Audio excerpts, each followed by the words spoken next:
Kali ini kita mau bahas sosok Sunan Derajat, tapi dari sudut pandang yang mungkin sedikit berbeda. Kita nggak cuma akan lihat beliau sebagai penyebar agama, tapi sebagai seorang pembaru sosial yang gagasannya luar biasa. Pernah nggak sih Anda kepikiran pertanyaan ini? Pertanyaan yang gede banget kan? Tapi, gimana kalau jawabannya sebetulnya lebih sederhana dan lebih dekat dengan kita daripada yang kita kira? Oke, kita dalemi nih. Ada seorang tokoh yang percaya fondasi spiritualitas yang kokoh itu mustahil dibangun kalau masyarakatnya sendiri masih sengsara. Jadi, yang harus diberesin dulu adalah masalah sosialnya. Nah, di bagian pertama ini, yuk kita kenalan dulu sama sosok di balik filosofi yang sangat membumi ini. Beliau ini kan bagian dari 9 wali legendaris di tanah Jawa. Tapi pendekatannya itu unik banget. Buat beliau, ngomongin soal surga ke orang yang perutnya lapar itu percuma. Kesejahteraan sosial itu nomor 1. Itu kuncinya. Sekarang kita coba lihat gimana sih pengalaman hidup bisa membentuk keyakinan beliau yang begitu kuat dan berbeda ini. Coba kita lihat garis waktunya. Lahir tahun 1470, punya nama Raden Kasim, putra dari Sunan Ampel.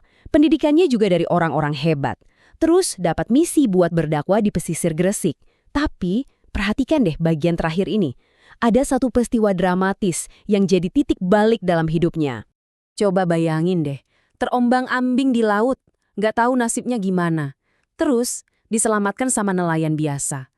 Momen saat beliau berada di titik paling rapuh inilah yang justru menghubungkan beliau secara mendalam dengan rakyat jelata. Misinya bukan lagi sekedar tugas, tapi jadi panggilan jiwa. Disinilah letak kejeniusan Sunan Derajat. Mari kita bedah bareng-bareng metodenya, yang pada masanya itu benar-benar revolusioner. Perbedaannya kelihatan jelas banget kan? Pendekatan yang umum itu kan biasanya langsung fokus ke doktrin, ceramah, pokoknya agama dulu. Nah, Sunan Derajat kebalikannya. Beliau mulai dari sosiologi, bukan teologi. Beliau sadar pesan spiritual itu nggak akan bisa diterima kalau perut masih kosong dan kebutuhan dasar belum terpenuhi. Jadi inilah yang beliau lakukan.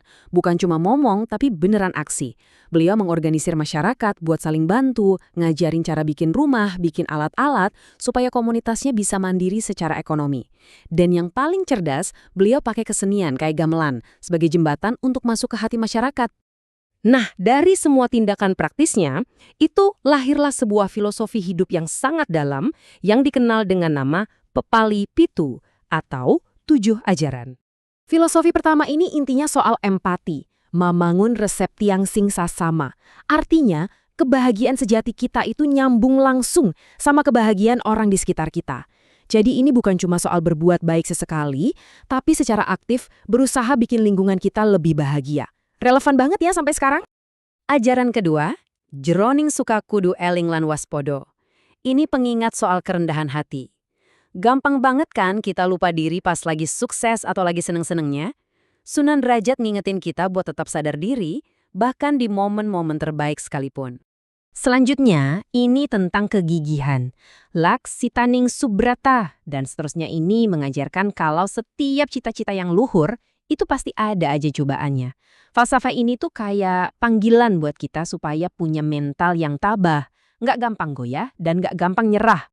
Poin keempat, Meperhardaning Pancadriya, fokusnya ke disiplin diri. Ini soal perjuangan kita yang gak ada habisnya melawan hawa nafsu. Karena penguasaan diri itu kunci buat mencapai tingkatan yang lebih tinggi, baik secara spiritual maupun personal. Filosofi kelima, Heneng Heneng Henung. Ini kedengarannya lebih mistis ya. Tapi intinya adalah soal kekuatan meditasi dan introspeksi. Ajaran ini menekankan kalau kebijaksanaan sejati itu seringnya kita temukan bukan di tengah keramaian dunia, tapi di dalam ketenangan batin kita sendiri.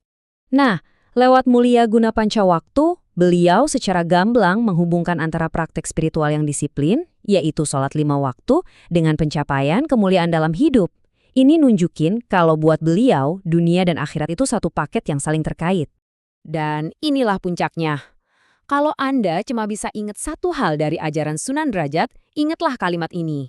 Ini adalah inti dari semua filosofi sosialnya yang diterjemahkan jadi tindakan nyata yang penuh kasih. Sederhana tapi dalam banget. Oke, sekarang kita maju ke masa kini. Gimana sih pengaruh beliau terus hidup berabad-abad setelah kepergiannya? Lokasi ini tuh lebih dari sekedar tujuan ziarah, Tempat ini udah jadi pusat komunitas, tempat orang belajar, dan merenungkan lagi ajaran-ajaran beliau. Ini bukti kalau warisannya itu benar-benar masih hidup. Pembangunan museum ini jadi langkah penting buat memastikan cerita dan peninggalan Sunan Derajat gak hilang ditelan waktu. Ini upaya modern supaya ajarannya tetap bisa diakses oleh generasi-generasi baru. Nah, ini dia yang keren banget.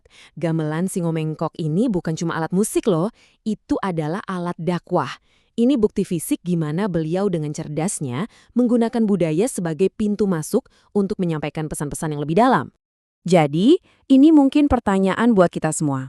Di tengah dunia modern yang seringkali terasa individualistis, ajaran Sunan Derajat ini menawarkan sebuah pengingat. Pengingat bahwa kepedulian sosial, gotong royong, dan empati itu bukan sekedar nilai-nilai tambahan, tapi justru inti dari kehidupan spiritual yang bermakna.